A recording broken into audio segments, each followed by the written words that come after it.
하나님의 말씀을 함께 보시겠습니다. 구약성경 시편 139편 1절부터 24절까지의 말씀입니다. 말씀을 함께 봉독하겠습니다. 여호와여, 주께서 나를 살펴보셨으므로 나를 아시나이다.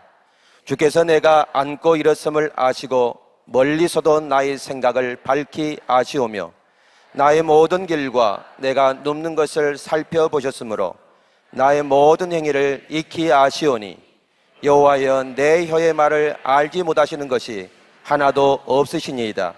주께서 나의 앞뒤를 둘러싸시고 내게 안수하셨나이다. 이 지식이 내게 너무 기이하니 높아서 내가 능히 미치지 못하나이다. 내가 주의 영을 떠나 어디로 가며 주의 앞에서 어디로 피하리이까? 내가 하늘에 올라갈지라도 거기 계시며 수월에 내 자리를 펼지라도 거기 계시니이다. 내가 새벽 날개를 치며 바다 끝에 가서 거주할지라도 거기서도 주의 손이 나를 인도하시며 주의 오른손이 나를 붙드시리이다. 내가 혹시 말하기를 흑암이 반드시 나를 덮고 나를 두른 빛은 밤이 되리라 할지라도 주에게서는 흑암이 숨기지 못하며 밤이 낮과 같이 비추이나니 주에게는 흑암과 빛이 같음이니이다. 주께서 내 내장을 지으시며 나의 모태에서 나를 만드셨나이다. 내가 주께 감사하옴은 나를 지으심이 심히 기묘하심이라. 주께서 하시는 일이 기이함을 내 영혼이 잘 아나이다. 내가 은밀한 데서 지음을 받고 땅의 깊은 곳에서 기이하게 지음을 받을 때에 나의 형체가 주의 앞에 숨겨지지 못하였나이다. 내 영질이 이루어지기 전에 주의 눈이 보셨으며 나를 위하여 정한 날이 하루도 되기 전에 주의 책에 다 기록이 되었나이다. 하나님이여, 주의 생각이 내게 어찌 그리 보배로우신지요, 그 수가 어찌 그리 많은지요. 내가 세려고 할지라도 그 수가 모래보다 많도소이다. 내가 깰 때에도 여전히 주와 함께 있나이다. 하나님이여, 주께서 반드시 악인을 죽이시리이다. 피 흘리기를 즐기는 자들아, 나를 떠날지어다. 그들이 주를 대하여 악하게 말하며 주의 원수들이 주의 이름으로 헛되이 맹세하나이다. 여호와여, 내가 주를 미워하는 자들을 미워하지 아니하오며 주를 치러 일어나는 자들을 미워하지 아니하나이까? 내가 그들을 심히 미워하니 그들은 나의 원수들이니이다. 하나님이여, 나를 살피사 내 마음을 아시며 나를 시험하사 내 뜻을 아옵소서. 내게 무슨 악한 행위가 있나 보시고 나를 영원한 길로 인도하소서. 아멘. 오늘 11월 19일 강사님은 송채환 집사님이십니다. 송채환 집사님은 장군의 아들 2편으로 데뷔한 탤런트로 현재 선인중앙교회 집사시며 그대의 향기 송채환입니다 라고 하는 라디오 프로그램을 진행하고 계십니다. 오늘 주제 제목은 주인 찾기입니다. 오늘 말씀을 전해주실 때 우리 모두 큰 은혜와 도전을 받으실 수 있기를 바랍니다. 오늘 환영의 마음을 담아 힘찬 박수로 환영하겠습니다.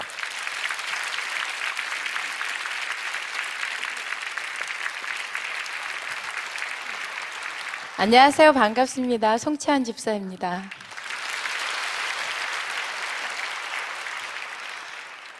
가끔은 저를 이렇게 소개할 때 틀린 소개를 너무 많이 해서 소개를 내가 하는 게 더 좋을 것 같은 지금 진행을 하고 있는 건 아무것도 없고요. 예전에 다 했던 거고요. 그렇습니다. 우선 여러분 너무나 감사합니다. 제가 오늘 여기 한 6시 20분인가 도착을 했어요. 그래서 지하 주차장에다 차를 대고 사실 한 2달 전부터 밥이 안 넘어가는 거예요. 죽을 것 같더라고요. 이 교회에서 이제 다니엘 20일 기도회에 대한 연락이 왔을 때 사실 목사님들의 문자를 절대로 답장하지 않았습니다. 안 읽은 척 했습니다. 안 본 척 했습니다. 세상 말로 씹었습니다. 절대로 못 하겠더라고요. 근데 어느 날 모르는 번호가 떴어요. 그래서 아무 생각 없이 받았더니 모 목사님께서 19일이라고 그러셨어요. 뭐 솔직히 묻지도 않으셨어요. 그냥 19일이라고. 그래서 더 이상은 안 되겠구나. 하나님, 제가 할 만큼 거절했습니다. 왜냐하면 제가 집회를 이렇게 다니면서 간증을 하다 보니까 제가 자꾸만 이렇게 포장되어지는 거를 많이 느껴요. 너무 싫은 거예요. 왜냐하면 연예인으로 산다는 게 결국은 포장되어지는 게 나도 모르게 막 생기거든요. 그게 너무 싫어가지고 정말 어떻게 해야 될지를 몰라서 벗겨내는데도 안 벗겨져서 정말 검은 피부를 하얗게 만들려고 돌로 피부를 막 문지르든 그런 사람들처럼 벗겨내려고 하는데도 안 되는 거예요. 근데 집회를 하다 보니까 내가 갖고 있는 것보다 너무 많이 플러스가 돼서 신앙 좋은 집사라고 얘기를 하는 것이 막 여기에 퍽퍽 박히는 거예요. 아파요. 그래서 하나님, 나 이거 안 할래요. 왜냐하면 너무 무서워요. 여태까지도 너무 무서웠는데 지금 또 무서워요. 그래서 도망가고 있는 찰나였어요. 그렇다고 해서 내가 집회를 하고 났더니 안천뱅이가 일어나는 것도 아니고 어떤 역사가 일어나는 것도 아니고 지치더라고요. 근데 껍데기는 자꾸 씌워져 가고, 그래서 안 하겠다고 마음을 먹었는데 모 목사님께서 지정하셔서 왔습니다.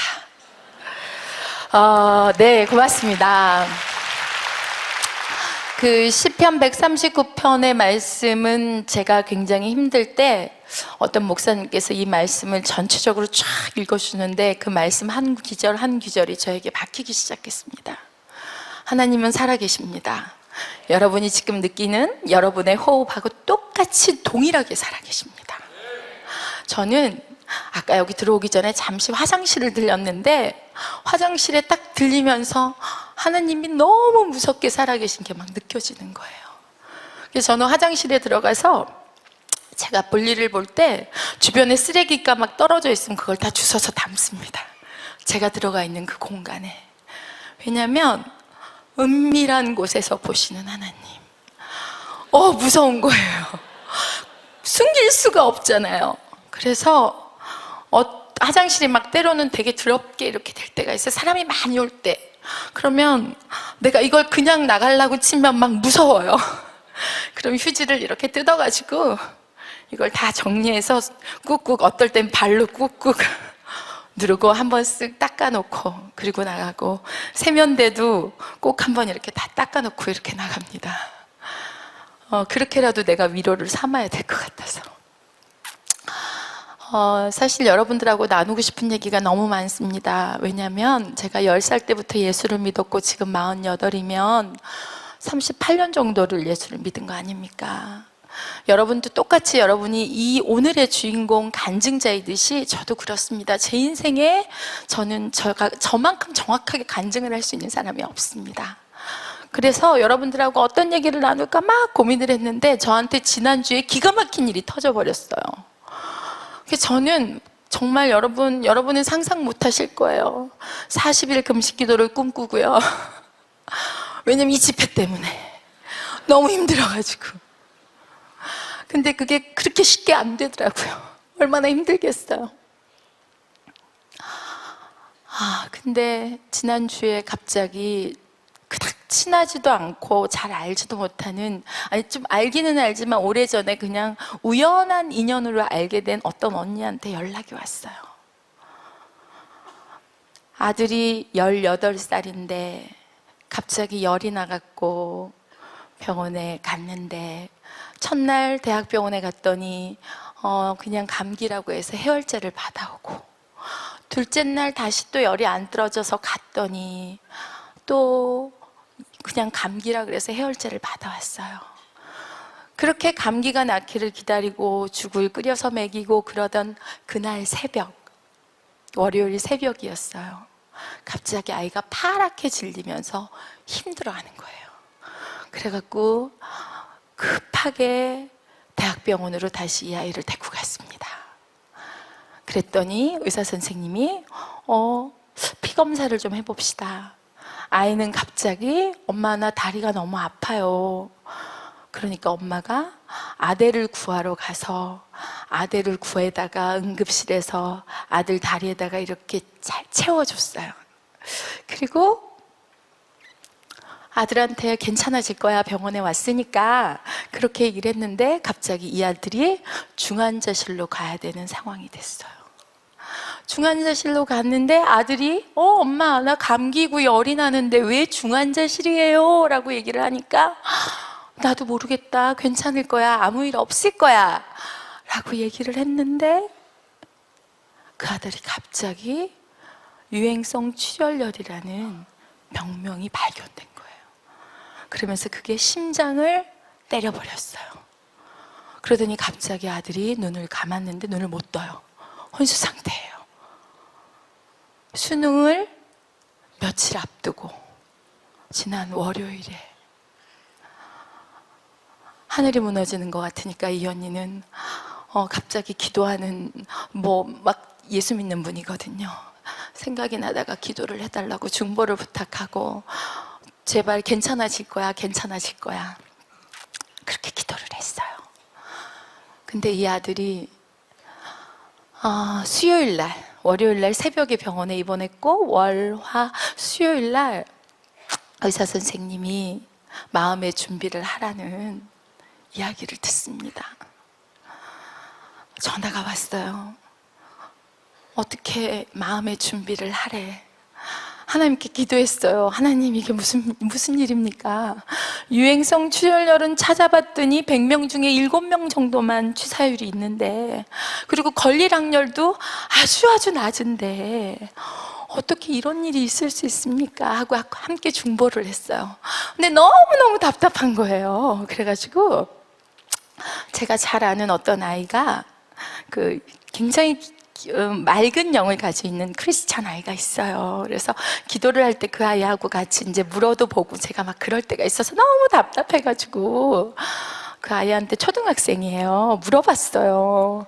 지금 이런 상황이 있는데 하나님께 같이 중보해 줄래요? 하고 물어봤어요. 그랬더니 이 친구가 막 기도를 하면서 같이 기도를 하면서 하나님께서 내가 어떻게 기도를 해줘야 될까 너무 시급해요 라고 얘기를 했더니 오늘 마음의 준비를 하라는 건 하나님이 데리고 간다는 뜻이에요 라고 얘기를 했더니 하나님께서 오늘 데리고 가지는 않으시는데 다른 기도는 말고 회개와 구원에 관한 기도만 하라고 하세요 집사님 그러는 거예요. 근데 제가 이 엄마한테 얘기를 전해줘야 되잖아요. 집사님 어떻게 기도를 해야 돼요? 막 이러는 거예요. 그런데 이 친구가 뭐라 그러냐면 제가 하나님께 시간을 좀 달라고 기도를 하는데요.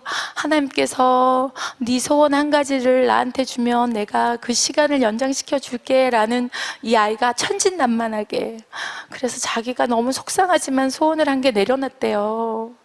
그 소원이 되게 궁금하잖아요. 도대체 뭐야? 저 아이가 소원을 뭘 내려놨을까? 그래서 하다가 조심스럽게 물어봤더니 처음엔 대답을 안 하려고 그러더라고요. 그래서 그 친구가 초등학생 이제 3학년 정도 되는데 하나님한테 제가 계속 기도하는 게 있었어요. 너무나 짝꿍이 되고 싶은 친구랑 4학년 때 같은 짝이 돼달라고 기도하고 있었는데 제가 너무 급한 나머지 그걸 내려놨어요. 그랬더니 그러면서 이 아이가 그 얘기를 해서 저는 너무 빵 터졌는데 이 아이는 너무 심각한 표정으로 고민에 빠졌습니다. 자기가 하나님한테 얘기를 했으니까요. 하나님은 참 멋지세요. 초등학교 3학년짜리한테 기도를 요할 때 나라와 민족을 위해서 기도하라고 안 하십니다. 그 아이가 갖고 있는 그 작은 소원 하나를 하나님 앞에 올려드릴 때 하나님께서는 그거를 받으세요. 기가 막힌 건 수요일 날 마음의 준비를 하라 그러고 이제 다 가족들이 준비를 하고 그러는 찰나에 시간이 연장되기 시작하는 거예요. 그날 갑자기 동공이 다시 제자리를 찾고 심장이 막 좀 좋아지고 그렇다 그러는 거예요. 그래가지고 제가 또 막 같이 기도를 했어요. 그리고 또 물어봤어요. 전화를 해서 미안하지만 내가 지금 많이 좋아졌다고 하는데 우리 같이 기도할래요? 어떻게 기도하면 될까요? 그랬더니 하나님께서는 회개하고 구원받기를 소망하라고 그 기도만 해주라고 한다는 거예요. 그래서 제가 그 어머니한테 얘기를 했어요. 언니, 다른 거는 모르겠고 회개하세요. 그리고 구원받기를, 구원의 길에 이르기를 소망한다고 얘기해 주세요 라고 얘기를 했어요. 그랬더니 처음에는 좀 화가 나죠. 왜냐하면 죽을 아들을 옆에 두고 지금 정신을 못 차리는데 회개하라 그러니까 얼마나 화가 나겠어요. 그게 떨어지겠어요? 회개를 하면 자기는 회개할 게 있지만 내 아들은 왜? 내 아들은 아니라 이거죠. 내 아들은 너무 근사한 아들이라 이거죠. 왜? 내 아들은 너무 착한 일도 많이 하고 이제 18살짜리가 무슨 죄를 졌겠냐 이거죠. 그러면서 막 얘기를 하는 거예요. 근데 중보했어요. 하나님 회개하게 하시고 하나님 어떤 식으로라든 주님 구원에 이르를 수 있도록 이 친구에게 하나님 허락해 주십시오 하고 믿음으로 기도를 하고 그랬어요. 근데 여러분, 제가 약간 임종을 많이 했었어요. 제가 그런 일을 좀 맡아서 예전에 한 적이 있어요. 그래서 돌아가시는 분을 많이 봤어요. 그래서 저는 돌아가신 분 손잡고 시체랑 한 2시간 같이 있고 이런 일이 전혀 안 무서워요. 두렵지가 않아요. 이제 주인이 오기 전까지 이렇게 시체랑 같이 있고 이래 봤거든요. 근데 정말 죽을 때 보면 알아요. 이분의 모습을 보면. 그래서 장의사들이 이렇게 염하시는 분들이 하나님을 믿든 안 믿든 하나님이 계신 분 그들은 안 돼요. 안 돼요. 그래서 저도 좀 죽는 사람 하도 많이 봐서 웬만한 거는 그냥 해요. 근데 이 친구 중환자실을 들어가고 깜짝 놀랐어요. 손, 발, 입, 코 모든 게 다 썩어가고 있는 거예요. 그 짧은 시간 내에. 그래서 제가 그 친구 귀에다 대고 계속 기도했어요. 당신의 육이 지금 죽어가고 있지만 당신의 영은 지금 분명히 지금 이 상태는 아닐 것이다. 당신의 영으로 하나님께 회개해라. 하나님께 회개해라. 당신의 낱낱이 구할, 정말 당신만이 아는, 누구도 누구에게도 비밀로 지키고 싶었던 그 많은 죄들을 하나님께 빨리 지금 회개해라. 그리고 하나님께 살려달라고 매달려라. 하나님, 나 구원받기를 원합니다. 하나님, 나 천국 가기를 원합니다 하고 기도하라고 애원을 했어요. 이 친구는 미동을 하지 않습니다. 여러분은 상상을 초월하는 그러한 모습을 띠고 있었습니다. 겨우겨우 그렇게 엄마한테 얘기를 했어요. 엄마도 들어가서 울고불고 귀에다 대고 얘기하고 듣든 안 듣든 얘기하고. 근데 이 어머니가 그날 저녁 회개의 영이 터졌어요. 그러더니 아빠하고 엄마하고 밤새 하나님께 회개를 하기 시작한 거예요. 그리고 봤더니 자기가 잘못한 게 너무나 많다는 거예요. 너무나 많다는 거예요. 그래서 언니 잘했다고 또 잘했다고 얘기를 하고 그랬는데 주일날 아침에 연락이 왔어요. 이젠 도저히 못 버틸 것 같다고. 그래서 또 물어봤어요. 같이 어떻게 기도할까요? 그랬더니 회개와 구원을 놓고 기도하라고. 그래서 또 회개와 구원을 놓고 기도했는데 일요일날 숨이 끊어지면 장례 절차가 너무 복잡하잖아요. 그래서 주일이니까 그래서 어떻게 기도를 할까 하다가 회개와 구원에 대한 기도를 막 같이 하면서 하나님, 주일은 넘기게 해주세요. 더 이상 약투여도 할 수 없고 아무것도 할 수 없답니다. 주일은 넘기게 해주세요 하고 기도를 했어요. 그날 저도 기도원에 가서 기도를 하면서 하나님께 매달렸어요. 그랬더니 하나님께서 정말 너무 감사하게 그날 0시 20분, 이번 주죠? 0시 20분 연락이 왔어요. 이제 더 이상 못 버틸 거라고. 그래서 제가 중환자실을 달려가서 0시 59분에 심장이 멈추고 거기서 제가 임종 예배를 드리고 그 방을 빠져나왔습니다. 그럼과 동시에 하나님께서 저에게 무릎 꿇게 하셨어요. 너희들에게 내가 자녀를 줬는데, 너희들에게 그 귀한 생명들을 줬는데 너네들 지금 너네 자녀들을 위해서 어떻게 하고 있느냐? 어떻게 하고 있느냐? 예수를 믿는다는 사람들은 수백만, 수천만이라고 하고 기독교인이 얼마나 된다고 하지만 지금의 우리 자녀 세대, 다음 세대라고 일컫는 이 자녀들이 지금 어떻게 하고 있느냐? 라는 메시지가 저의 심장에 박히기 시작했습니다. 무릎을 꿇고 하나님 잘못했습니다. 하나님 잘못했습니다. 유아 세례 받고 그냥 예수를 믿고 이렇게 하면 되는 줄 알았습니다. 하나님은 아니라고 하셨습니다. 아니라고. 정말 진정한 크리스찬, 정말 나를 주인으로 찾고 있는 내가 주인된 그 자는 그곳을 변화시키는데, 지금 우리가 말하는 크리스찬, 저를 비롯한 우리가 세상을 얼마나 변화시키는가. 하물며 내 자식 하나도 변화시키지 못하는 나를 볼 때 하나님께서 회개하기를 원하셨습니다. 하나님께서 무릎 꿇기를 원하셨습니다. 여러분, 가정에 있는 식구들이 참 은혜 받기가 어렵습니다. 왜? 나의 앉음과 나의 숨과 내가 무엇을 먹고 무슨 생각을 하고 어떤 행동을 하는지 너무나 기가 막히게 알기 때문입니다. 그래서 내가 장로고 내가 집사고 내가 안수 집사님이고 내가 너무너무 예수를 열심히 믿어서 50년, 30년, 20년을 믿었음에도 불구하고 내 자녀가 어떤 길을 가고 있는지, 내 자녀가 어떻게 살고 있는지 이 시기에 우리는 되짚어 봐야 합니다. 저는 한 3년 전부터 기도를 하면 하나님께서 저에게 주는 메시지가 그거였어요.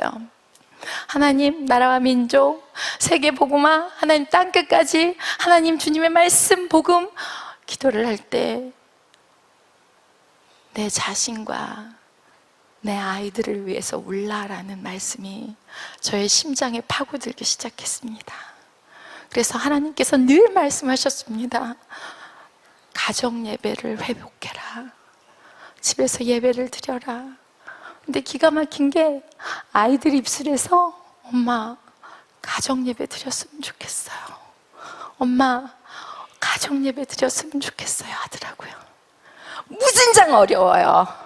근데 지금 이 시대는, 여러분, 지금 이 시대는요, 주일날 한 번 나와서 예배 드리고 그냥 내가 은혜 받고 나가고 그걸로 못 버팁니다. 할렐루야? 할렐루야? 맞습니다. 저도 너무나 연단을 많이 받은 사람인데, 여러분, 저는 예수 믿은 지가 한 38년 됐다 그랬잖아요. 전 서울에서 태어나서 부산으로 제가 5살 때 갔어요. 우리 집은 진짜 가난했어요. 진짜 가난해서 어렸을 때 제가 기억나는 건 먹을 게 늘 없다라는 생각을 했어요. 근데 저는 사남매인데 오빠가 둘이고 제가 셋째고 여동생이 하나 있습니다. 사남매예요. 근데 아버지는 버스 운전기사셨고 엄마는 그냥 가정주부셨어요.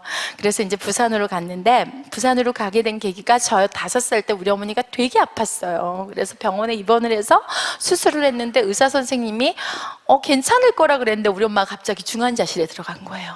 배를 열었는데 수술이 잘못돼서 여기 염증이 생기고 균이 들어가면서 재수술을 해야 되는 상태인데 피를 너무 많이 쏟아서 혼수 상태가 된 거예요.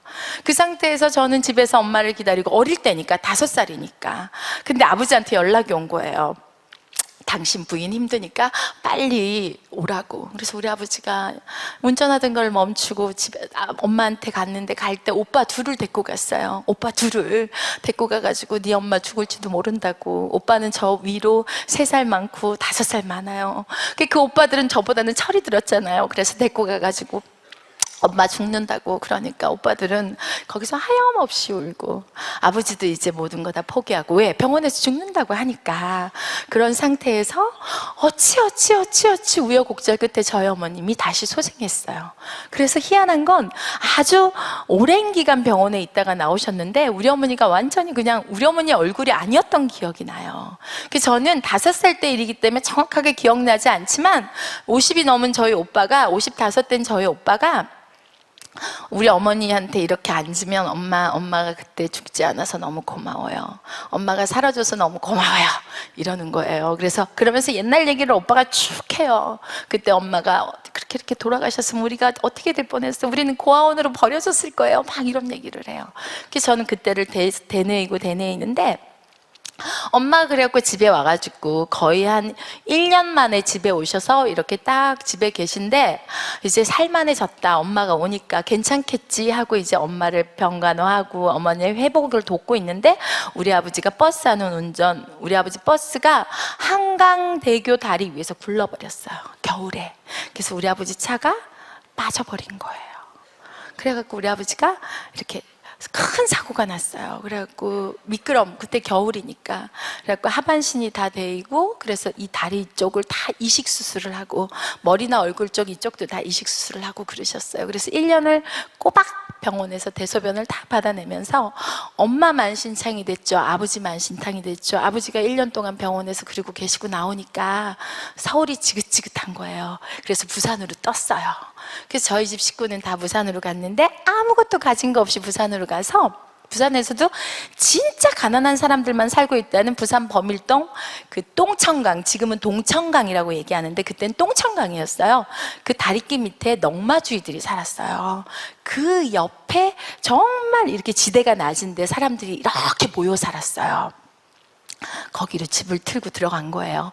방이 한 칸이었어요. 6식구가 정말 지그재그로 잘 정도로 작은 방이었고, 부엌을 6가정이 다 쓰는, 정말 옛날 달동대라는 그런 드라마에서나 나올 법한 그런 집에서 살았던 기억이 제가 나요. 근데 저는 어릴 때부터도 고난과 역경과 아픔과 슬픔이 너무 많은데도 얼굴은 너무 밝아요.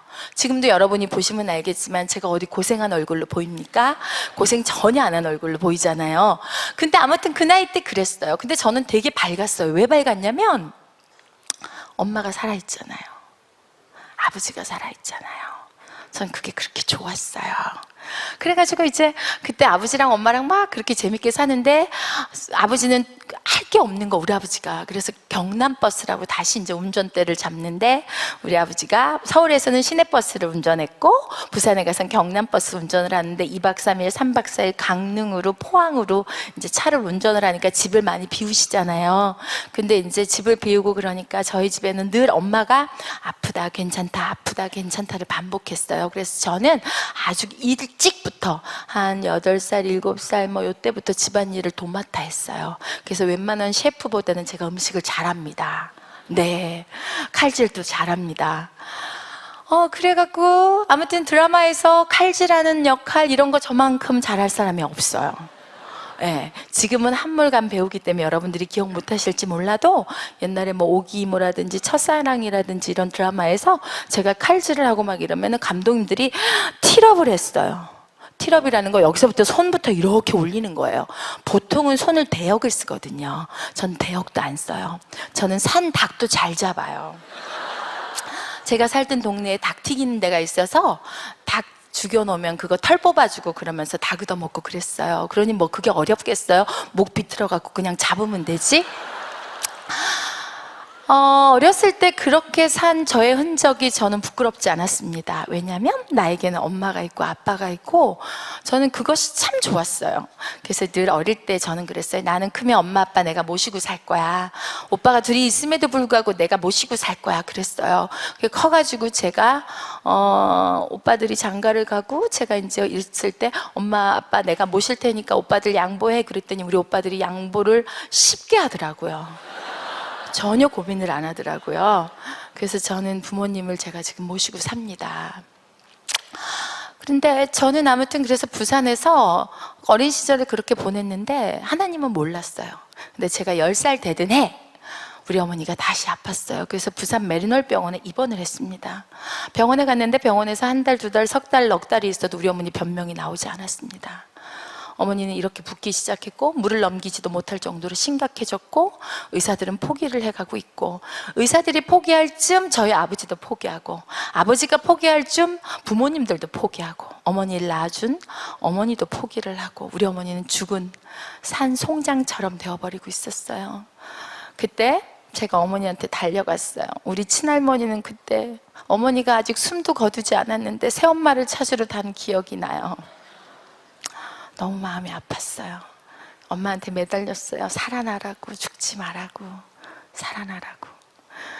그리고 어머니를 살려보겠다고 그 판자촌 동네에서 저를 모르는 사람이 없었어요.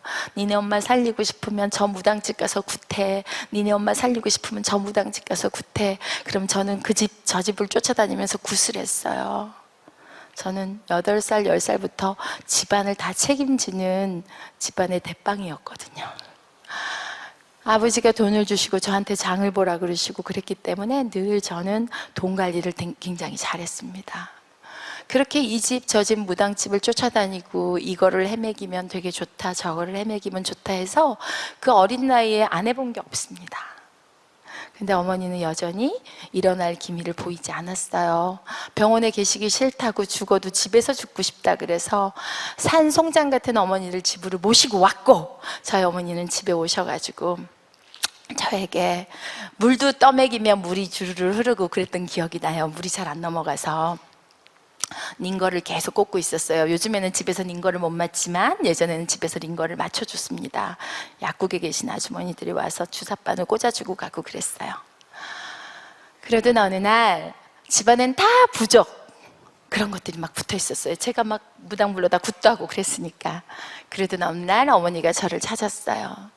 저 부적이나 이런 것들 다 아궁이에 집어넣으라고. 그래서 돈 주고 있는데 비싼데 왜 집어넣냐고 반문하고 싶었지만 전 어릴 때부터 착했어요. 그래서 시키는 대로 잘해요.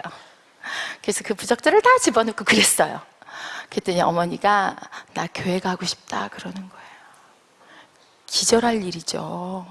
왜냐면 몸도 제대로 못 가누는데 교회를 가고 싶대잖아요. 그래서 이게 무슨 소리야. 그렇지만 저는 착한 딸이라고 그랬잖아요. 그래서 오빠들을 꼬셨어요. 엄마가 교회 가고 싶단다.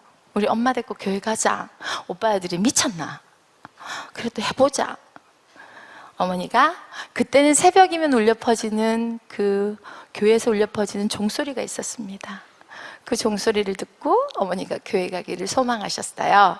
그래서 제가 어머니랑 저랑 오빠들이랑 새벽녘에 어머니가 깨우셨어요. 그래서 어머니를 모시고 새벽 기도를 갔습니다. 저는 주일학교를 모르고 새벽 예배부터 시작한 사람입니다.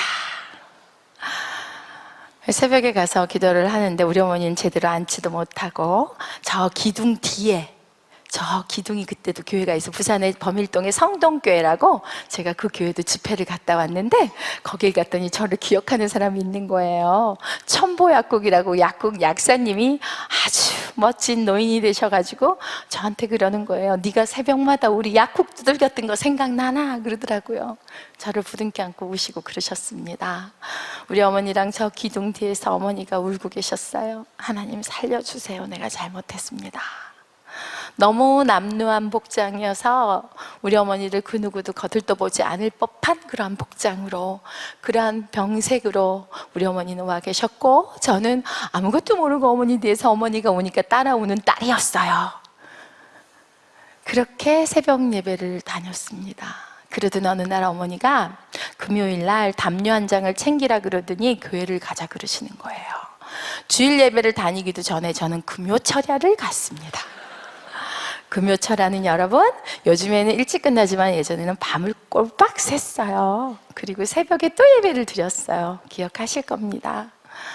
그렇게 교회에서 버팅기기 시작했습니다.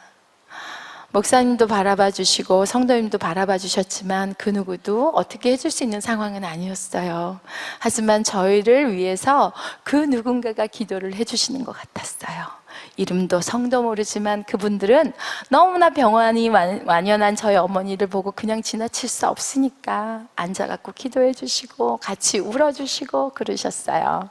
그러던 어느 날 어머니가 학교에서 돌아온 저를 부르셨고 어머니가 그러셨어요.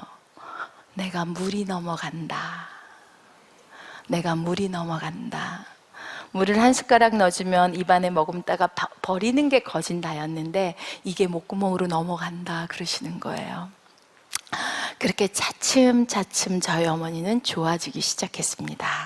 그래서 저는 내 나이 10살 때 하나님 살아계시다. 왜? 우리 엄마가 죽을 거라고 병원 의사 선생님도 얘기를 해서 준비를 하라 그랬고, 하물며 우리 엄마를 낳아주시는 우리 아버지, 우리 엄마의 엄마도 내 딸은 죽을 거야 라고 하고 서울에서 부산까지 왔다가 다녀가셨고, 엄마의 형제간들도 엄마를 포기했건만, 하물며 같이 사는 남편도 포기했건만, 하나님은 어머니가 살려달라고 하는 그 음성을 들으신 거예요. 그리고 어머니가 고침을 받았어요. 저는 그래서 그때부터 지금도 버릇이 있습니다. 그래서 사람들이 가끔 돌았나 이럴지는 모르는데 저는 중얼중얼 잘 거려요. 하나님 있잖아요. 제가 오늘요 어디를 가는데요 하고 중얼중얼 잘 거려요. 그때도 그랬어요. 그래갖고 이제 그때 제가 하나님은 살아계시다 이렇게 얘기를 하고 다녔어요. 얼마나 신났겠어요. 생참 무서운 게 없지. 그래서 이제 막 하나님은 살아있다고 얘기를 하고 동생하고 저하고는 열심히 교회를 다녔어요. 어머님이 몸이 좋아지기 시작하면서 어머님도 교회 다녔고, 병원 의사 선생님은 어머니를 보고 화들짝 놀랐고, 그때 정말 조그마한 뭐가 나올 정도로 이렇게 뉴스처럼 이렇게 뭐가 나올 정도로 어머니의 이야기가 그때 당시 그 주변에서는 화두가 됐었습니다. 그렇게 해가지고 어머니가 이제 예수를 믿게 됐는데 어머니한테 물어봤죠. 무당 불러다 굿하고 뭐하고도 가만히 있더니 왜 갑자기 그거 다 버리라 그러고 예수 믿자 그랬냐 그랬더니 어머니가 서울에 사실 때 은평구 응암동에서 응암교회를 다니셨대요. 그래서 예수를 믿었는데 우리 친할머니가 거의 반무당 같은 분이셨어요. 네가 예수를 믿으면 우리 집에서 나가라 그래서 집에서 쫓겨났대요. 근데 진짜 쫓겨났대요. 집에 못 갔대요. 시댁에 들어갈 수가 없었대요. 아버지를 보러 들어갈 수가 없었대요. 할머니가 때렸대요. 죽일 듯이 미워했대요. 아버지가 핍박하셨어요. 그래서 어머니가 그냥 모든 걸 다 놓고 예수는 몰라요. 그냥 남편 순종하고 어머니 그냥 순종하면서 그렇게 사신 거예요. 그러던 어느 날 병환이 찾아왔고 우리 어머니는 그때 새벽 예배 울려 퍼지는 그 교회 종소리에 내가 하나님 앞에 잘못했다고 회개하고 하나님 앞에 무릎 꿇으면 하나님께서 고쳐주리라는 그냥 막연한 기대감으로 우리 어머니가 예배당을 찾은 거였어요. 그래서 저는 우리 집이 너무나 가난함에도 불구하고 새벽 재단의 그 사모함을 저는 압니다. 여러분, 새벽을 한번 사모해 보세요. 정말 기가 막힌 은혜가 있습니다.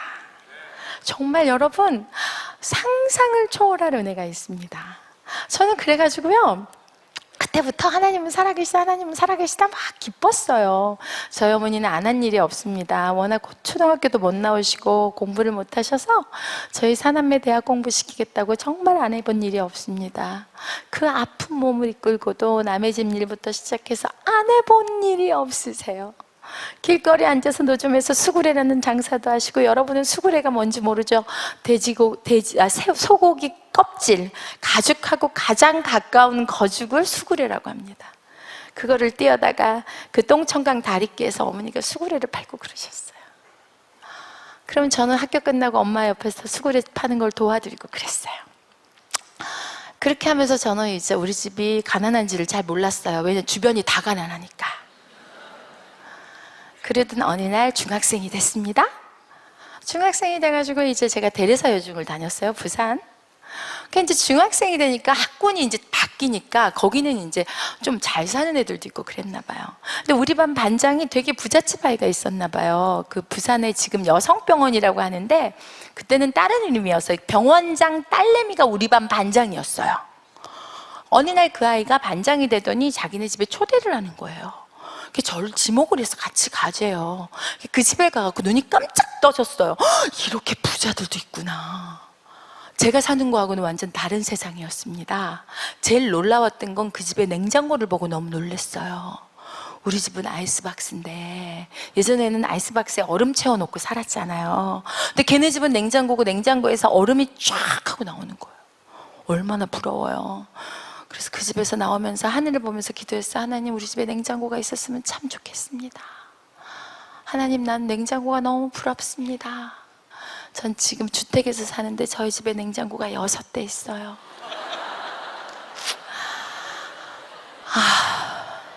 여러분은 냉장고 보고 기도하십니까? 전 냉장고를 볼 때마다 기도합니다. 잊을 수가 없어요. 그 중학교 때 냉장고를 보고 너무 부러워해서 기도했던 그 기도, 그 기도에 응답하신 그 하나님, 우리 집에 있는 기도뿐 아니라 어떤 냉장고를 봐도 저는 은혜가 됩니다. 그래서 청년부나 누구나 결혼한다 그러면 제일 첫 마디가 냉장고 사줄까? 그럽니다.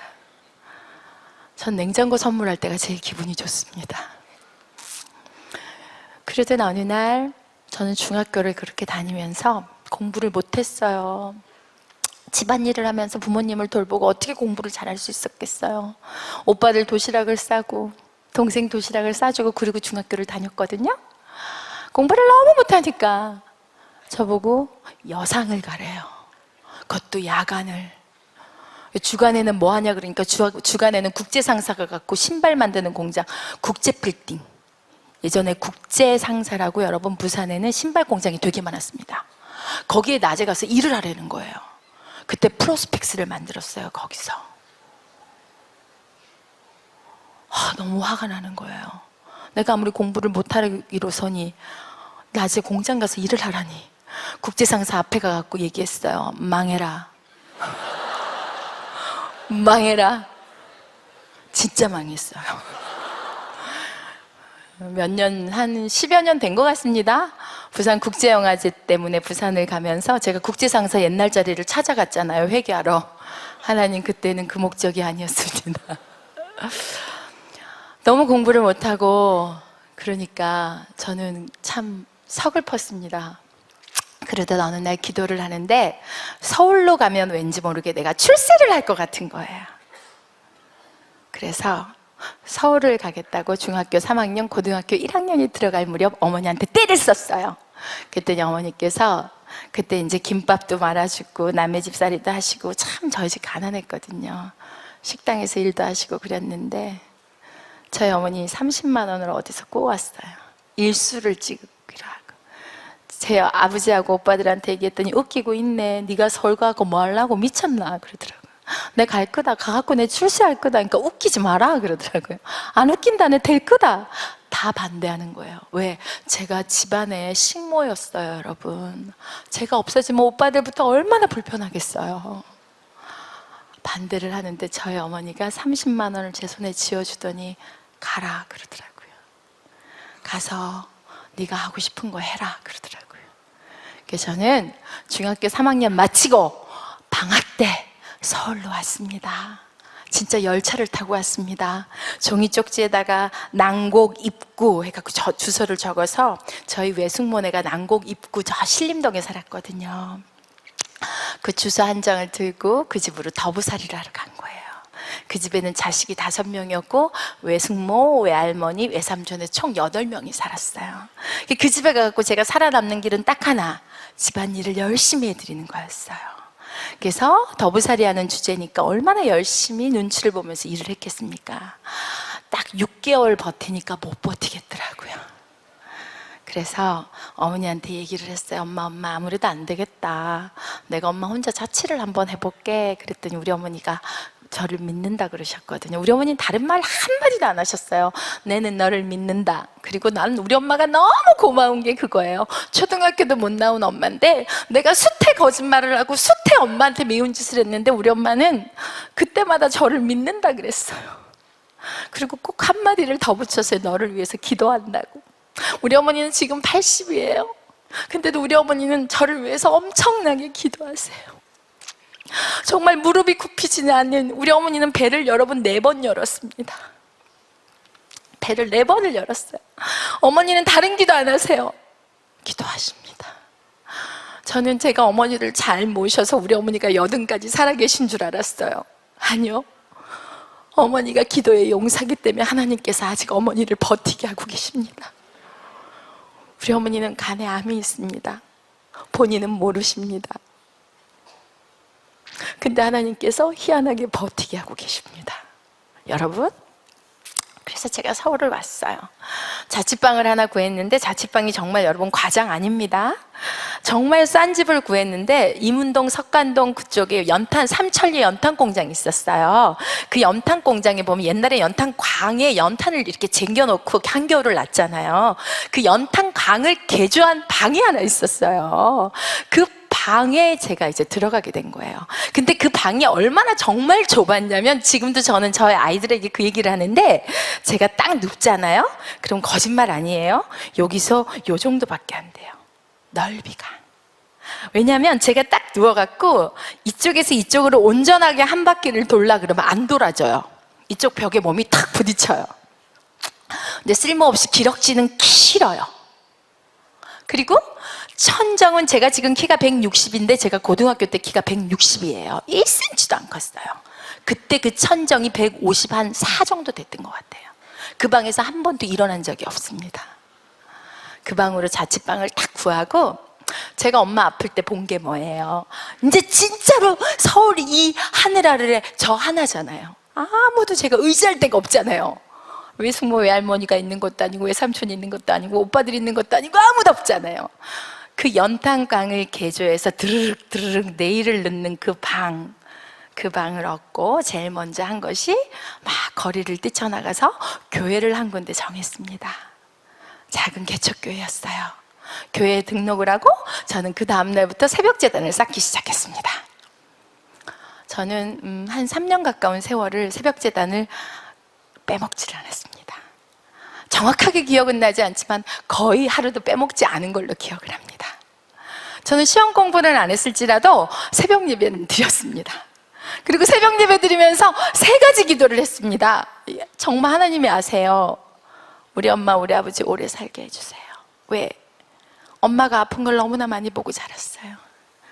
그리고 엄마 아버지 내가 모시고 살게 해주세요. 그리고 또 하나는 엄마 아버지 우리 집 부자 되게 해주세요.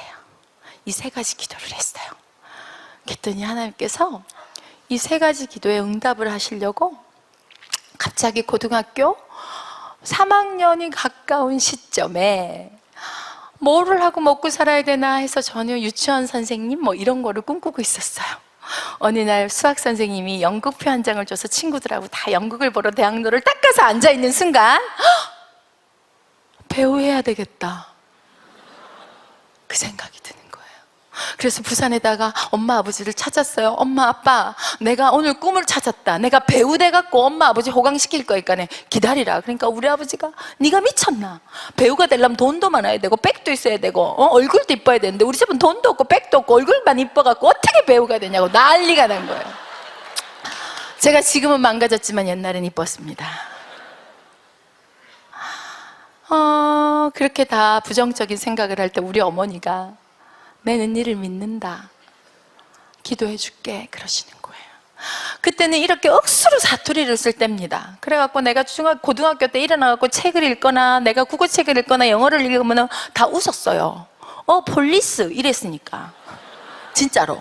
그래갖고 뭐 말이 다 사투리인데 이 사투리를 어떻게 대학을 갑니까? 못 가지. 말도 안 되지. 배우다 할 수가 없죠. 근데 미친 듯이 말을 바꿨어요. 그랬더니 그냥 표준어가 되더라고요. 정말 기가 막히게 그 억센 사투리를 고치더라고요. 그러더니 서울예대 합격을 한 거예요. 희한하죠. 여러분, 서울예대 무시할 거 아닙니다. 부산 총것이 아무런 트레이너를 받지 않고도 어떻게 입학을 해요? 그것도 연극과에. 그래서 제가 연극과 입학을 했어요. 입학을 했는데 집에서는 저를 갖다 도와줄 수가 없으니까 돈을 벌면서 학교를 다녀야 되잖아요. 그래서 저는 새벽 예배 딱 끝나면 시청 호아마트홀로 가서 전단지를 받아서 1시간을 시청 앞에서 쫙 뿌렸어요. 그러면 시청 지하철역 타고 올라오는 사람들이 전단지를 1시간 쫙 받아요. 그럼 5,000원에서 6,000원 정도 받았어요. 그리고 포스터 100장을 딱 갖고, 그때 학교가 명동이었거든요. 서울예대가 남산에 있었거든요. 그러면 그 포스터를 갖고 학교로 올라가요. 올라가서 학교에서 수업 끝이고 내려올 때 명동 벽지에다 매 포스터를 붙이는 거예요. 한 장당 60원, 40원 이렇게 줬어요. 그러니까 하루에 보통 15,000원 정도를 벌면서 학교를 다닌 거예요. 그리고 죽으라고 공부해야지 장학금을 받잖아요. 왜? 등록금도 대줄 수 없잖아요. 왜냐하면 나는 여상 가야 되는데.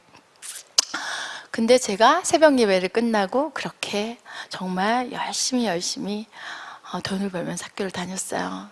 그러던 어느 날 저는 이제 정말 대학 다닐 때 너무 예수밖에 몰랐던 것 같아요, 여러분. 막 그 MT도 안 가고 주일 지키느라고 다 미쳤다 그랬어요. 그리고 MT를 갔더라도 주일 때문에 다시 교회를 왔어야 했고, 그때는 토요일 날 교회에서 아이들 막 밥도 해주고 막 그랬었어요. 떡볶이 해주고 아이들 막 가정방문도 하고 막 그랬어요. 주일학교 교사들이. 그러던 어느 날 이제 서울예대 졸업할 때가 돼서, 하나님, 나를 서울예대 붙여놨으면 나를 출세를 시켜야 될 거 아닙니까? 그런데 학교 공고가 딱 뜬 거예요. MBC 19기 탤런트 모집하고. 그 MBC 19기 탤런트, 그때만 해도 기수 탤런트가 되면 재벌되는 느낌이었어요. 그래갖고 MBC 19기 탤런트 모집 딱 보는 순간 어떻게 마음이 들었냐면, MBC 19기 탤런트, 제 본명이 권소연이거든요. 권소연 합격하고 보이는 거예요. 제가 그때 하늘산 기도원에 기도를 하러 갔어요. 기도를 하러 갈 때 어떤 목적으로 갔냐면, 하나님, 나를 그냥 데리고 가든지 아니면 나를 배우를 만드세요, 이렇게 기도를 했어요. 그냥 나를 데리고 가라 그랬어요. 아니면 배우를 만들든지. 2박 3일 막 기도원을 전도사님 모시고 막 올라갔는데, 주여! 예전엔 진짜 그 겨울에 그 나무를 붙들고 주여! 얼마나 기도를 했어요. 정말 막 부흥의 역사가 대단했잖아요. 성령의 역사가. 막 그렇게 기도를 하고 2박 3일이 다 돼가는데 나한테 메시지가 안 떨어지는 거예요. 애들은 막, 고3 애들은, 제가 고3을 가르칠 때였거든요, 교회에서. 애들은 막 은혜 받았고 뭐 막 난리가 났는데 저는 막 주여만 붙들고 있는 거예요. 근데 전도사님이 주일날 새벽에 본교회 가서 예배를 드려야 되니까, 토요일날 새벽에 이제 저희를 데리고 이제 주일날 예배 드려야 되니까 가자는 거예요. 그래가지고 내려오기 힘든 몸을 지탱을 하고 이러고 봉고차를 탔어요. 그래서 전도사님이 운전을 하고 제가 옆자리 타고 뒤에 8명 정도 고3 아이들이 탔어요. 그래서 얼마 내려오지도 않았는데 그때 거기가 비포장도로였습니다. 그리고 난간이 없었어요. 나무가 이렇게 숲치고 되게, 그게 해발 꽤 높아요. 근데 조금 내려오는데 우리 전도사님이 갑자기 날 보고, 권 선생, 브레이크가 말을 안 듣는다, 이러는 거예요. 근데 딱 보니까 이 차가 낭떠러지를 향해서 이러고 가고 있는 거예요. 그래갖고 눈이 보슬보슬하게 왔거든요. 그래서 내가 그 낭떠러지를 이렇게 보고, 주여, 나 이제 갑니다. 진짜입니다. 왜냐면 내가 그 기도를 갖고 갔잖아요. 하나님, 내를 배우시켜주든지 아니면 날 데리고 가부이소 그랬잖아요. 근데 낭떠러지가 보니까 데리고 가겠다는 거고 응답은 못 받은 것 같고, 그래 탁 주여 나 이제 갑니다를 2번 외쳤어요. 그때 우리 전도사님 저거 미쳤는갑다. 근데 차가 툭 하고 걸린 거예요. 툭 하고 진짜. 그러니까 전도사님이 갑자기 뒤에 있는 아이들은 뭣도 모르고 있는데 빨리 내리라고 소리를 팍 지르니까 애들이 뒤에서 정말 총알같이 뛰쳐나왔어요. 그리고 전도사님하고 나하고 둘이 앞자리에 딱 이거 앉아 있는 거야. 그때 전도사님이 그때 경상도 분이었는데 내리라고, 빨리 권 선생 내리라 그러는 거예요. 그래서 아닙니다, 전도사님부터 내리소. 빨리 버뜩 내리라. 전도사님부터 내리소. 그랬더니 갑자기 전도사님 소리를 팍 지르면서 네가 내려야지 내가 내릴까 이가 그러는 거예요. 뭔 소린가 봤더니 전도사님 문 열면 거긴 낭떠러지라. 낭떠러지예요. 근데 나는 아무 생각 없이 전도사님부터 내리라고. 그러면 전도사님 화가 나셨겠어요. 내가 내리고 전사님 내리고 아이들이 내리고 난데 하나님께서 살려주시면 너무 감사드리고 그 타이어 한쪽 걸려있고 이렇게 된 데다가 무릎을 꿇고 전부 기도를 했습니다. 그때 나는 그랬습니다. 하나님 내 배우 시켜줄 거 맞지요? 데리고 가라 했는데 시키잖아. 살렸으니까. 그리고 난 뒤에 이제 뭐 본교회, 우리 교회 조그마한 교회였거든요. 개척교회. 난리가 났습니다. 그 교회에서 막 전도사님 와갖고 울면서 뭐 간증하고 어머니들은 죽을 만한 자식들 살려주신 하나님 감사하고 그때부터 우리는 다시 태어났다 막 이러고 난리가 났어요. 그때 저는 그때 계속 하나님 언제 배우 시켜줄 겁니까? 그러는 찰나에 MBC 19기 모집이라고 공고를 떴으니 당연히 저기 제가 합격이죠. 그것 때문에 내가 살았는데. 그러니까 뭐 난리가 났죠. 근데 그 많은 학교 그 MBC 19기 그게 굉장히 높습니다. 비율이. 애들이 정말 많이 지금 무슨 K-팝 스타 이런 것처럼 오디션에 공개를 애들이 응모를 하잖아요. 그래갖고 이제 KBS 그때는 SBS가 없을 때고 KBS하고 MBC만 있을 때인데 그래 띡 해갖고 이제 됐으니 1차 합격했다고 연락이 오고 1차에도 많이 떨어뜨리거든요. 그래서 제가 1차 합격했다고 연락 오니까 학교에서는 니는 될 거다 막 이러고 막 이러는데 2차 또 합격을 해버린 거예요. 2차 합격했는데 몇 명 안 됐어요. 몇 명 됐냐면 저희 학교 전체에서 6명인가? 7명 됐어요. 그 중에 내가 포함된 거야. 근데 그 중에도 또 유일하게 니는 될 거야 했던 게 저였어요. 그래서 저는 완전 된 거야. 그래갖고 뭐 MBC 들어가면 누구 국장님을 소개해 줄게 어쩌고 저쩌고 얘기하니까 저는 완전히 그 기고만장 부산에다 연락했죠. 아버지 버떡 때리쳐 아프고 빨리 오소. 내가 이제 내 MBC 들어간다. 아버지 내 2차까지 합격했는데 이제 3차 면접만 보면 땡이다. 버뜩 온다니까. 우리 아버지는 또 말도 잘 들어요. 와요. 서울로 올 돈이 없으니까 어디로 가냐면 부천 고강동 연립으로 와요. 지하 연립. 거기는 비행기가 다니는 길이었기 때문에 굉장히 쌌어요. 그게 아버지가 오빠야 둘은 냅두고 여동생하고 이제 왔어요. 왔는데 우리 아버지가 와갖고 띡 보니까네 제가 이제 시험 본다고 왔다 갔다 3차 본다고 막 그럴 때였습니다. 아버지가 600번 공항버스 거기에 다시 취직을 하셨어요. 어쨌든 간에 제가 이제 벌 때까지는 하신다고. 그때도 저희 어머님이 안 좋으셨거든요, 몸이. 그래갖고 이제 왔다 갔다 그러고 있는데 내가 이제 됐다 하고 막 있는데 MBC 10기 마무리 3차 면접 딱 봤는데 마지막까지 남은 6명 중에 하나가 떨어지고 다 된 거예요. 저만 떨어지고 다 된 거예요. 저만 붙을 줄 알았어요. 저만 떨어진 거예요. 와, 떨어지니까 무섭대요. 아버지가 내를 외면하는데 우리 뭐 때문에 여기 왔는데 진짜 민망하대요 그거. 그래가지고 갈 데도 없고 안 해본 게 없습니다. 뭐 꽃장사부터 붕어빵 장사 그 다음에 뭐 군고구마 이런 거 다 팔아봤어요. 저 돈 되게 잘 벌었어요. 그때도 뭐 나가기만 하면 일하고 이거 갖고 안 되겠더라고요. 그래 제가 제일 잘하는 게 뭡니까? 집안일. 옛날에는 시청에 직업 소개서가 많이 붙어 있었어요. 시청 쪽은 빠삭합니다. 왜? 학교가 거기였잖아요. 그리고 맨날 걸어 다녔거든. 포스터 이거 전단지 뿌리느라고. 직업 소개서를 찾아갔어요. 찾아갔더니 저보고 그러대요. 뭐 잘하노? 저는 집안일을 되게 잘합니다. 월급을 제대로 줄 수 있는 집을 좀 소개시켜주면 제가 그 집에 식모로 들어가려고 마음을 딱 먹고. 왜? 엄마 아버지 호강시켜주고 싶어 미치겠는데 돈이 모을 수가 없는 거예요. 안 되겠다 해갖고 이제 집에다가 얘기 안 하고 내가 아무튼 간에 나가서 일한다 하면서, 왜냐면 연극 바닥을 막 돌아다니니까 연극해갖고 돈 못 벌겠더라고요.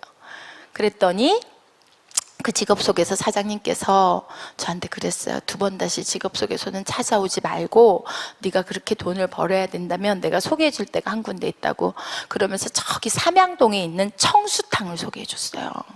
그 청수탕에 그 미스인 아가씨 한 분이 때를 밀어갖고 돈을 무진장 벌어서 아파트를 샀대요.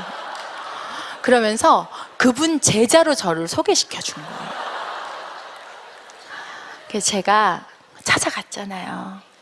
찾아가가지고 제가 여차여차 이렇게 돼서 엄청나게 제가 잘 될 줄 알고 부산에서 부모님을 오시라 그랬는데 저는 지금 너무 절망입니다.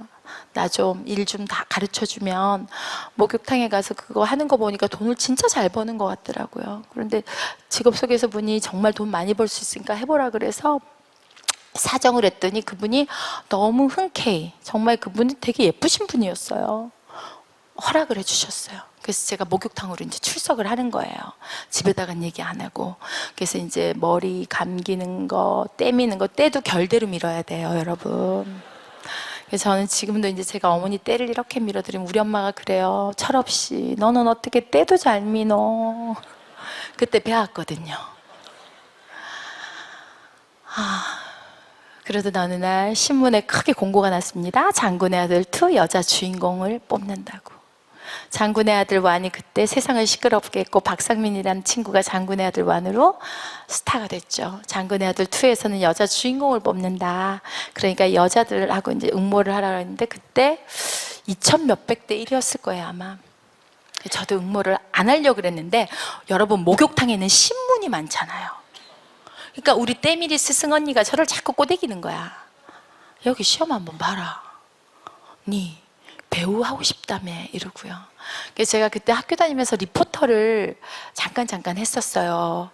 선생님들이 좀, 교수님들이 이뻐해 주셔갖고 아르바이트인데 리포터도 돈이 안 돼요, 정말. 근데 저보고 자꾸만 장군의 아들 시험을 보라 그래서 제가 그 목욕탕 주소로 장군의 아들 원서를 넣었어요. 마지막이다 라고 생각하고. 근데 1차 합격했대요.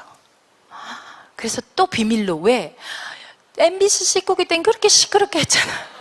이번에는 비밀로 아무도 모르게 딱 한 사람만 알게.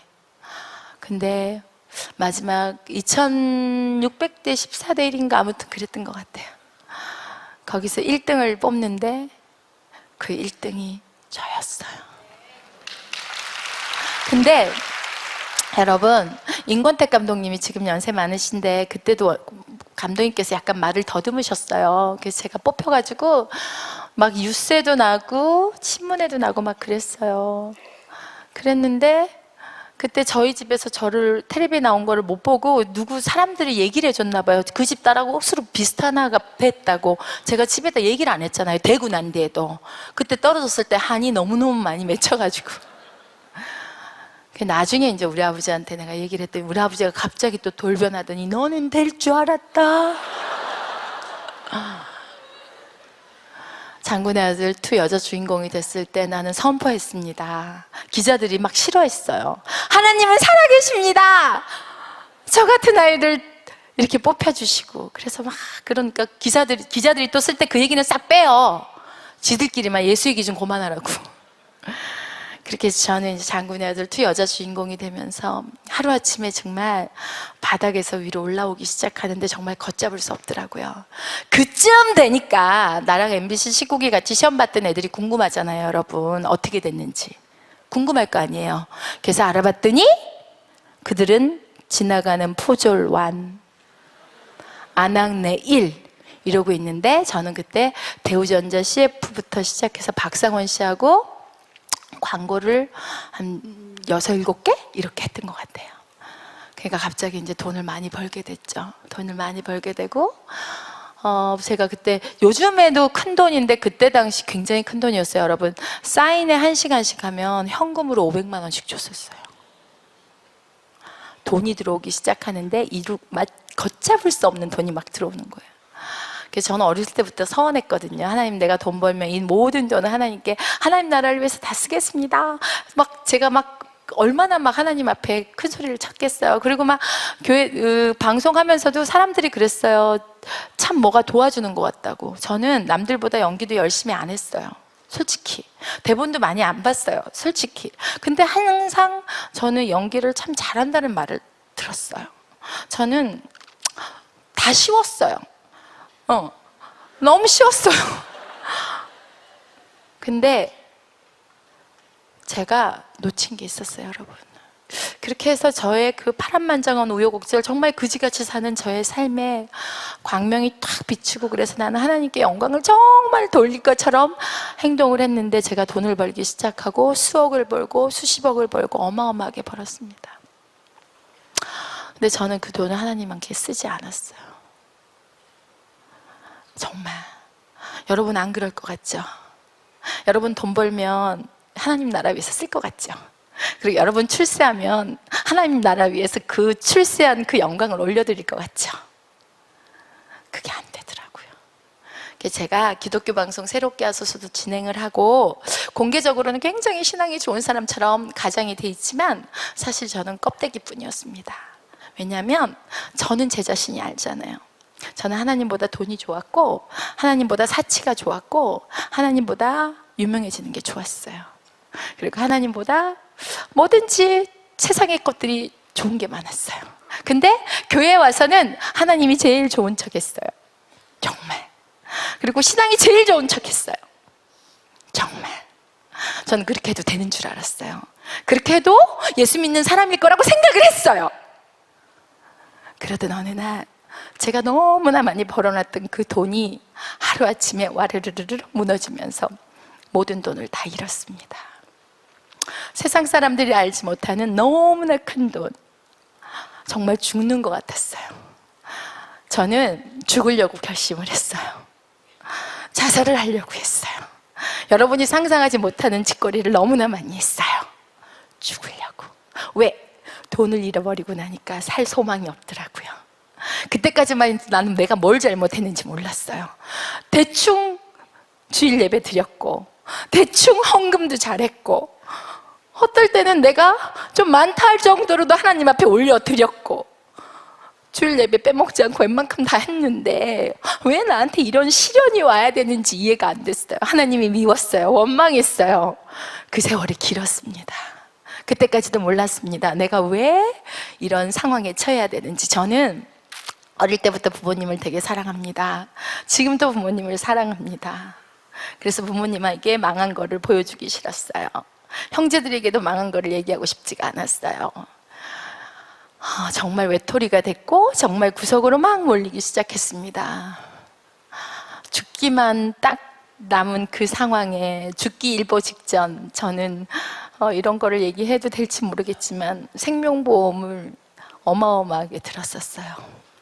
죽기 위한 준비를 했던 거죠. 그러던 어느 날 교회 예배당에 근접도 하기 싫었던 어느 날 정말 죽으려고 준비를 하고 있는 한 번만 들어가서 마지막 인사를 해야겠다라고 생각을 하고 교회 예배당을 찾아왔습니다. 하염없이 울었습니다. 소리를 내어 울었고 그러던 어느 시간에 어떤 분이 저에게 와서 아는 척을 하는 거예요. 저는 저를 아는 척하는 게 싫어요. 왜? 난 너무 망했으니까. 안 망했을 때는 아는 척하는 게 좋은데 망했을 때는 아는 척하는 게 너무 싫어요. 근데 그분이 성찬 씨 이러는 거예요. 그래서 내가 그랬어요. 아는 척 좀 하지 마세요. 그랬어요. 그랬더니 그냥 가만히 계시더라고요. 그래서 한없이 울었어요. 내가 이제 죽을 건데요. 내가 이제 죽을 건데요. 하고 얘기를 막 하면서 울었는데 그분이 제가 울고 있는 옆에서 오더니 저를 꼭 껴안더니 하나님은 살아계십니다. 그러는 거예요. 그래서 저도 모르게 그분한테 고백하기 시작했어요. 제가 얼마나 그지 같은 집안에서 태어났는데 이 그지 같은 아이를 하나님께서 어떻게 역사하셨고 정말 내가 숨쉬는 이 숨소리보다 먼저 앞서서 내가 숨을 잘 쉴 수 있도록 길까지 다 뚫어준 그 하나님을 내가 어떻게 배신했고 어떻게 가장을 하고 어떻게 포장을 하고 어떻게 거짓을 하고 가짜로 산 그 나만이 알고 있는 크리스찬 그 가짜 크리스찬인 내 모습을 토해내면서 그분에게 매달려서 울기 시작했어요. 그리고 그분께 고백해서 이런 나는 하나님을 믿을 자격이 없다고. 그랬더니 그럼에도 불구하고 하나님은 당신을 사랑한다고 얘기했어요. 그래서 나는 아니라고 그랬어요. 그랬더니 맞대요.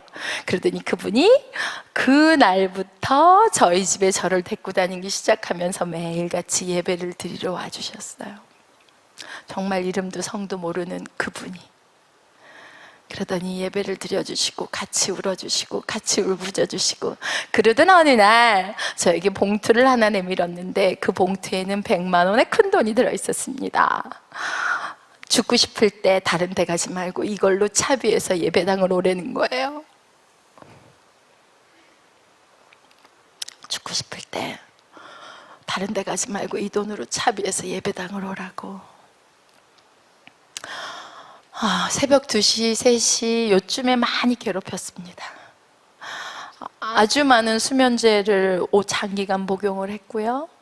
우울증약도 아주 장기간 복용을 했습니다. 근데 너무 죽고 싶다고 느껴질 때 새벽 2시 반, 3시 반 마당에 가서 한없이 울었습니다. 하나님, 잘못했습니다. 가짜인 거 용서해 주십시오. 가짜인 거 용서해 주십시오. 그리고 하나님 앞에 매달리기 시작했는데 하나님은 너무나도 입을 꽉 다물고 계셨어요. 예전 같으면 너무 자주 저에게 말씀해 주셨고 알려주셨거든요.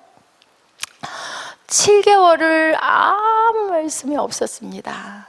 그날도 새벽을 하나님 앞에 올려드리고 돌아오는데 넉다운이 돼서 어떻게 주체할 수도 없는 내 몸이 그냥 이러고 앉아있는데 내 깊은 저곳에서 무릎을 꿇어라 라는 주님의 음성이 느껴졌어요. 그래서 나도 모르게 무릎을 꿇었어요. 그리고 그때부터 어떻게 기도했는지 기억이 안 나요. 정말 기억이 안 나요. 그냥 하나님께 부르짖었어요. 미친 듯이 부르짖었고 어떤 소리로 어떤 기도를 올려드렸던 것이 기억이 안 나요. 그 기도는 정말 하나님께서만 하시는 기도 같았어요. 근데 갑자기 1시간이나 지났을까요? 온몸이 땀과 물로 범벅이 됐는데 누가 나를 꽉 껴안는 거예요. 제 생각에 우리 딸이 드디어 미쳤구나 라는 생각을 하고 저희 친정아버지가 나를 껴안는다고 생각을 했는데 정말 꼼짝을 할 수가 없었어요. 그래서 누구지 이러는데 정말 음성이 내 안에서 울려 퍼지기 시작했어요. 사랑하는 내 딸아, 내가 너를 사랑한다.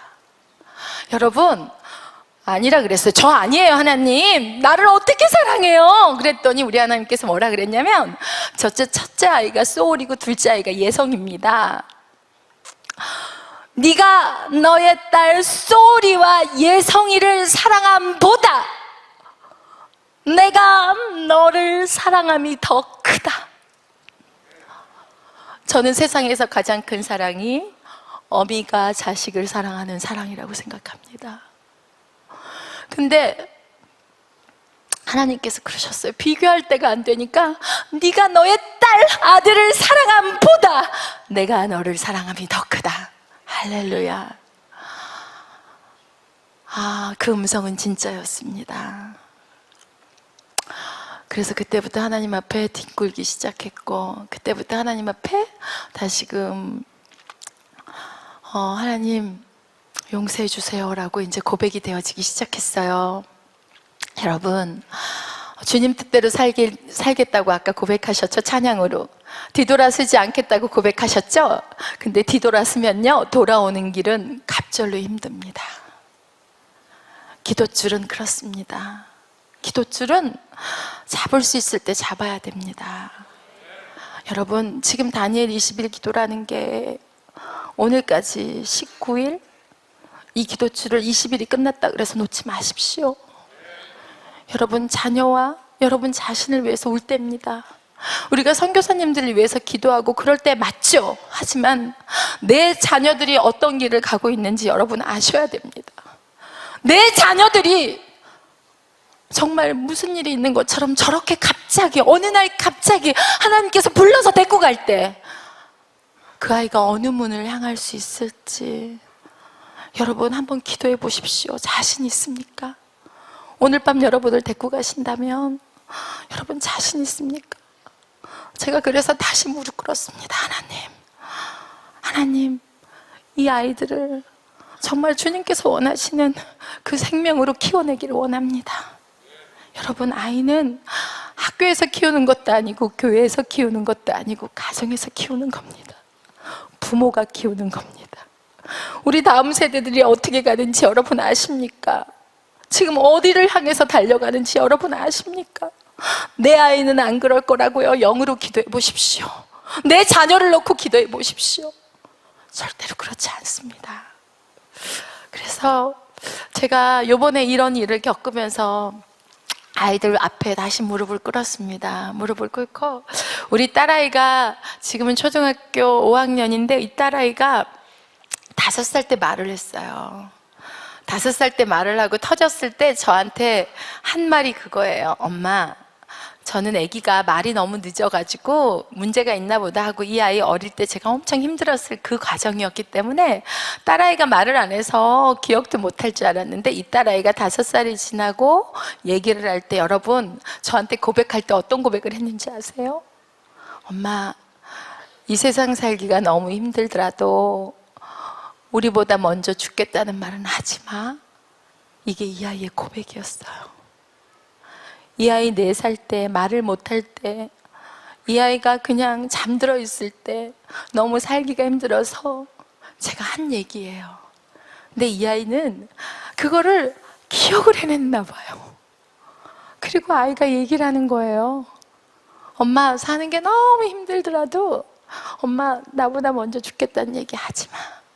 여러분, 우리 연예인들, 공인들 자살에, 음란에, 돈에 이 더러운 영들이 얼마나 붙어 있는지 압니까? 정말 물리치고 싶어서 쥐야 하고 나가도 나가는 순간 또 달라붙습니다. 이 얘기만 하고 나갈게요. 여러분, 신앙생활을 시작하면 시작하자마자 가르쳐주는 게 있어요. 쉬지 말고 범사에 항상. 쉬지 말고 뭐 하라 그러죠? 기도. 범사에 뭐 하라 그러죠? 항상 뭐 하라 그러죠? 근데 잘 들어보세요. 여러분은 자꾸 틈을 줘요. 어떤 틈? 항상은 빼고, 쉬지 말고도 빼고, 항상도 빼먹어요. 그리고 기도는 해요. 그리고 감사도 해요. 그리고 대충 기뻐해요. 하지만 지금의 악한 무리들은 항상의 틈을 타고, 쉬지 말고의 틈을 타고, 범사의 틈을 탑니다. 그래서 여러분, 그거를 놓치면 안 돼요. 왜 굳이 항상을 집어넣고, 왜 굳이 쉬지 말고를 집어넣고, 왜 굳이 범사를 집어넣는지 여러분이 아셔야 합니다. 저는 참 우리 하나님 멋지다고 생각하는 게 뭔지 아세요? 하나님은 정답을 다 가르쳐주고 우리를 인도하십니다. 근데 우리는 꼭 다른 길을 헤맵니다. 다른 길을 돌아다니면서 하나님 왜 나에게 정답을 안 가르쳐주시고 나만 이렇게. 하나님은 사실 여러분, 고요하게 만드는 게 더 쉬우세요. 폭풍 치는 거 하나님 싫어하세요. 왜? 사랑의 하나님, 평화의 하나님, 평강의 하나님. 하지만 우리가 그 폭풍을 때로는 맞을 때가 필요해요. 그거 없이는 우리가 가짜를 못 벗어냅니다.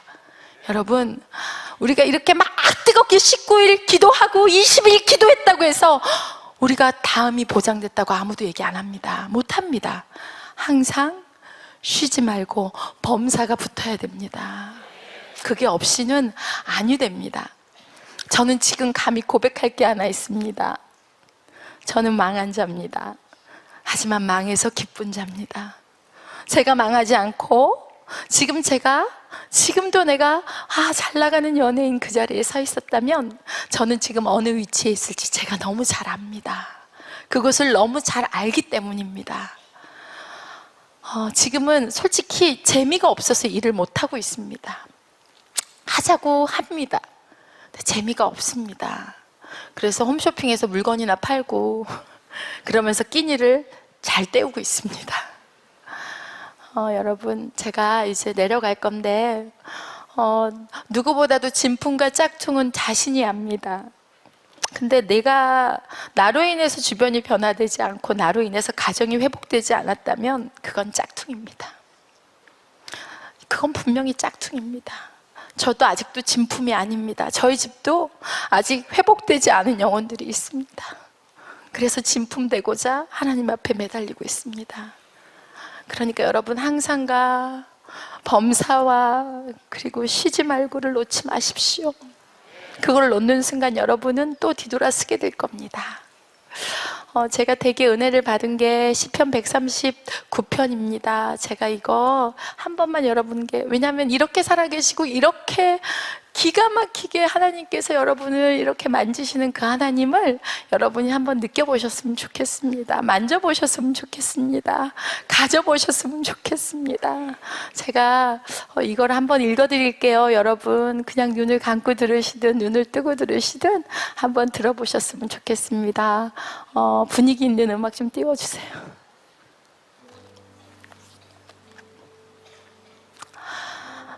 여호와여, 주께서는 지금까지 나를 살피셨으니 주는 나를 알고 계십니다. 주는 내가 언제 앉고 언제 일어서는지를 알고 계십니다. 주는 멀리서도 나의 생각을 아십니다. 주는 내가 나가고 눕는 것을 아십니다. 주는 나의 모든 길에 대해서 잘 알고 계십니다. 내가 무슨 말을 하려는지 여호와여, 주는 그것을 다 알고 계십니다. 주는 앞뒤로 나를 둘러싸고 계십니다. 주는 주의 손으로 나를 붙잡고 계십니다. 이것을 안다는 것은 내게 너무나도 엄청난 일입니다. 그런 지식은 내가 알기에는 너무나 깊고 너무나 오묘합니다. 내가 주의 영을 떠나 어디로 갈 수 있겠습니까? 내가 주가 계신 곳을 떠나 어디로 도망갈 수 있겠습니까? 만일 내가 하늘 위로 올라간다 해도 주님은 거기 계십니다. 내가 깊은 곳에 눕는다 해도 주는 거기에 계십니다. 만일 내가 새벽의 날개 위에 오른다 해도, 내가 바다의 저 끝쪽에 자리를 잡는다 해도 주의 손이 거기서 나를 인도하실 것입니다. 주의 오른손이 나를 굳게 잡으실 것입니다. 만일 내가 어두움이 확실하게 나를 숨겨줄 것이다 라고 말한다 해도, 빛이 내 주위에는 밤이 된다 말한다 해도 어두움이 주께는 어둡지 않을 것입니다. 밤이 나처럼 빛날 것입니다. 이는 어두움이 주께는 빛과 같기 때문입니다. 주께서 나의 가장 깊은 곳을 지으셨으며 나의 어머니의 뱃속에서 나를 만드셨습니다. 내가 주를 찬양합니다. 이는 내가 신기하고 놀랍게 만들어졌기 때문입니다. 주께서 하신 일들은 놀랍습니다. 나는 그것을 잘 알고 있습니다. 내 몸은 주께로부터 피하여 숨을 수 없습니다. 이는 내가 은밀한 곳에서 만들어질 때 그러했습니다. 내가 땅의 깊은 곳에서 만들어졌을 때 주의 눈이 아직 형태를 갖추지 않을 내 몸을 주님은 보셨습니다. 내가 정해진 모든 날들이 주의 책 속에 기록되어 있습니다. 이 날들의 하루가 시작되기 전에 이미 기록되었습니다. 주님, 하나님, 주의 생각들이 내게 얼마나 소중한지요, 그것들이 얼마나 크고 많은지요. 만일 내가 그것들을 셀 수만 있다면 아마 모래 아래 숫자보다 더 많을 겁니다. 내가 잠에서 깰 때도 나는 여전히 주와 함께 있습니다. 아멘. 여러분, 이거는 여러분이 믿는 말씀 속에 정확하게 기록되어 있습니다. 이 시간 찬양 받으실 하나님께 영광의 박수 올려드리겠습니다. 고맙습니다.